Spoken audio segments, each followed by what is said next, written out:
Hello, welcome back to the Handy Homestead, and this is the Handy Homesteader. Uh, just want to kind of throw this out, and I know a lot of folks deer hunt, and not everybody is in that spot where they've got 50 or 100 acres, and it's right next to some ag ground, and it grow great big deer.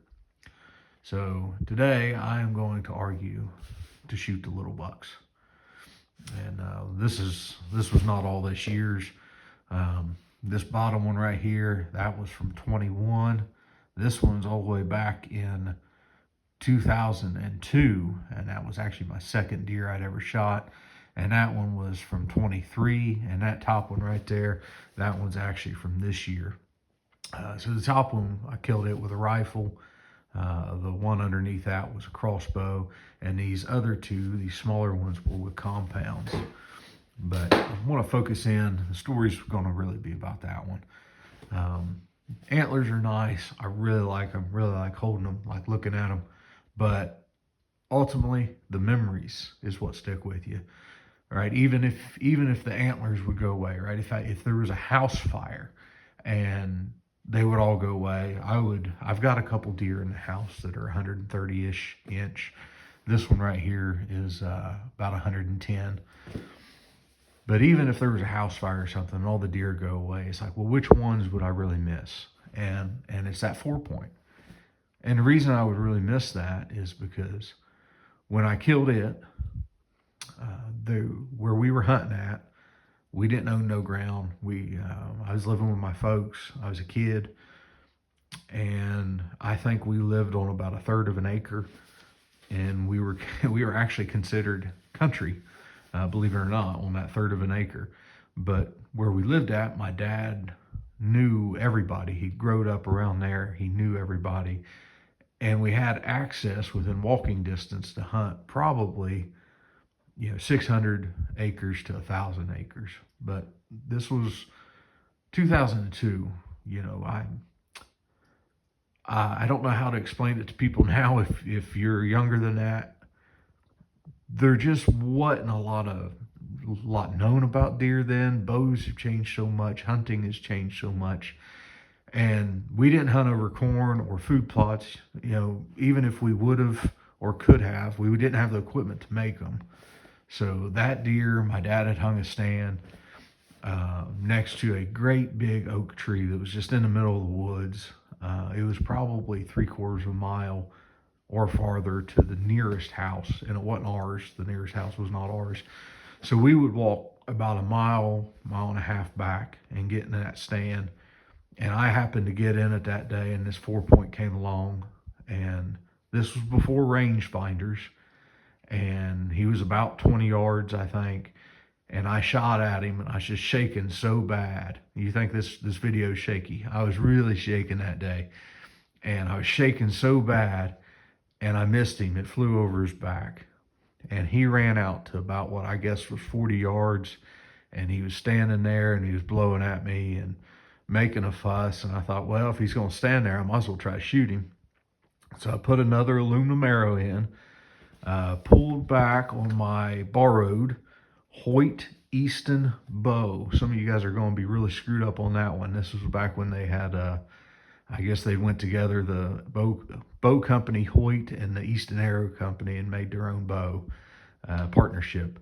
It was a red bow, and I don't remember, it was like 4 foot or something, axle to axle. It was crazy long. And I pulled back using, we shot fingers back in. I pulled back, put my 40-yard wobbly pin on him, and I was just shaking like this. And I shot at him again, and he took off running, and I thought I'd missed him. But I got down to find my arrow, and I found the arrow, and there was some blood on it. So I walked that mile or so back home. My uncle was up hunting with us, as me and my dad, and all three of us went out. Found the blood trail, tracked it for another mile, opposite direction. It couldn't have turned and went toward my house. It went the other direction. Tracked it for a mile through some thickets, through some open woods, and finally found it. It was laying down. We started to get up on it and got about 50 yards away, and it picked its head up, and I'd hit it in the rear end, kind of above the back leg, but um, just below, I guess, below the tenderloin on the back, and it had hit a artery, so it had bled really good, and but for a long time, and it would pick its whole neck and head up, and it was real wobbly. It'd wobble around like that, and it'd fall. And we thought it was dead 3 or 4 times, and we just kept getting closer and closer. And my uncle's like, "Hey, go shoot that." And he wanted me to go finish it off, and I mean, I'm just standing there still shaking, and it was biggest buck I'd ever killed. And he ended up he went and got about 20 yards from it up on a bank and shot and finished it off. And I like antlers, I really do. I've got a couple that'll score about 130 or a little bit better. Um, but ultimately, if there's a fire, that's the one I'm going to miss, because that one's got the memories. My dad was younger then. I was a young teenager. Um, my uncle, he lives, 14, 15 hours away by a car ride now. And it's been years since I hunted with him, and I may never get to hunt with him again. He just ain't up for traveling. He ain't got enough ground for me to come hunt. And my dad really ain't up to it either.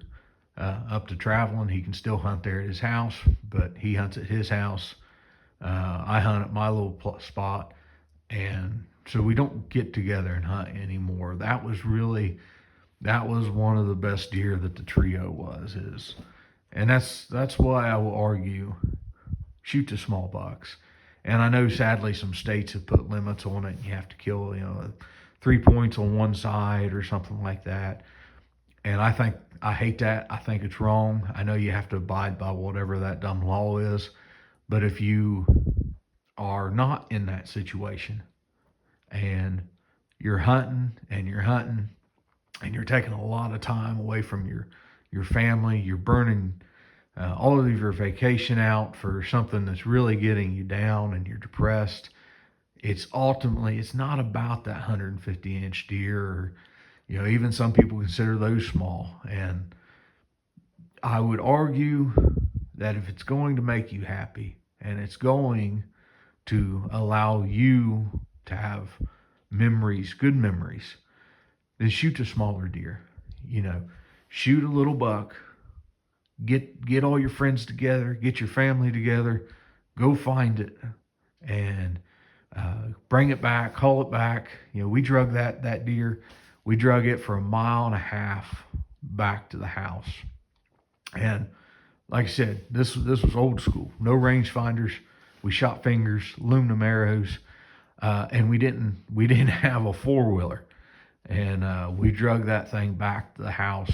And by the time we got back, I really, really was questioning my choices in life of shooting that deer that far back. But we drug it back to the house, and that's my fondest memories, probably, of all the deer I've got. I've got one nice buck that I got into the spell where I thought I was going to shoot, trophy deer, and I went 7 years without killing one. And the deer I shot, it scores about 130 inches. That broke that 7-year dry period. That one's real special to me. But the next, this one's probably the first one, this 4-point. And so I just want to take a minute here and submit the case for killing the small deer. And it's all, to me, this is all kind of sort of goes with the homesteading theme, that you're providing for yourself, you're providing for your family, and you're making some really good memories at the same point in time of it. So it's win, win, win all the way around. It doesn't matter if you live in an area and you can go out and you can kill 170-inch deer, then God bless your heart. Not everybody has that. But if you live in an area where you can throw some corn out, I'm not even against that.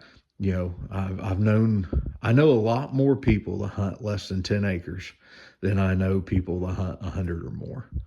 It just, maybe if you went back 100 years ago, you could find the big patches of land that you could own or hunt. Anymore, 10 acres is a lot of ground.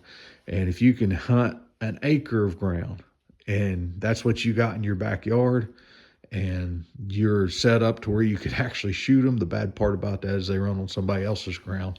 I've got 15 acres of woods, and this one ran on somebody else's ground. I had to go get permission to get it. But if you got that acre of ground and you can put a deer down on it, throw out some corn. I ain't gonna judge you for it. The same people that are gonna argue that you should, you ought to shoot the 150-inch deer instead of a 4-point, they're probably also going to be throwing a fit, you hunting over corn. So just don't listen to them. Don't listen to the haters. They can set up and they can hunt 3 days a year and not see anything and tell everybody they're holding out for a big one. Just pay them no mind. They can be out there. They'll have $1,000, $1,500 Matthews bow. Just go out, whatever you can afford, legally shoot whatever you can, fill the freezer, and make some memories. So that's it. I'm done. I wasn't real evil or anything with this rant. I just want to make the case that they don't all have to be big deer. The little ones, if that's what you can get, don't be sorry about it. Get what you can get. Make the memories you can, because that's what it's all going to come down to. When you're dead and gone, nobody's, your antlers that you collected, they're going to last for 10 years after you're gone. After that, nobody's going to know where they are. If they're a deer mount, like a shoulder mount, they're going to end up in an attic somewhere. Your kids are going to sell them off because there's just not enough room, or their spouse doesn't like them in the living room or something like that. So go out, make the memories, get bunches of pictures, and just enjoy the whole process. So, all right, I'm out. I'm done. Thanks for listening. Bye.